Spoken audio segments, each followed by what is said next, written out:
নারী শক্তি সংগঠনের তত্ত্বাবধানে প্রয়াত মোহনলালজি লোধার ৪৫তম পুণ্যতিথি উপলক্ষে শিলিগুড়ি প্রণামী মন্দিরে অবস্থিত সদ্গুরু কৃপা আপনাঘর আশ্রমে এক বিশেষ অনুষ্ঠানের আয়োজন করা হয়।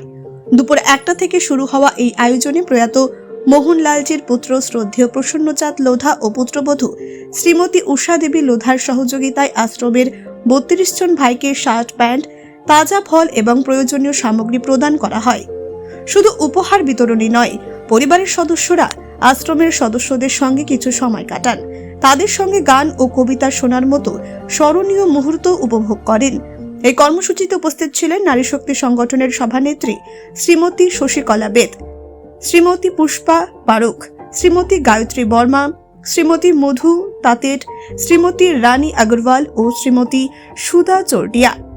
উল্লেখ্য, আশ্রমের দাদা দিদিরা, বিশেষ করে সঞ্জিত দাস এবং তার সহযোগীরা অত্যন্ত আন্তরিকতার সঙ্গে সেখানে উপস্থিত সবার দেখভাল করেন। ব্যুরো রিপোর্ট, নির্ভীক বার্তা। मोहनलाल जी को हम श्रद्धांजलि अर्पित करते हैं।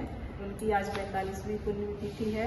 उसके उपलक्ष्य में हमने ये सब कार्य किया है और नारी शक्ति संगठन हम ऐसे छोटे मोटे काम करते रहते हैं।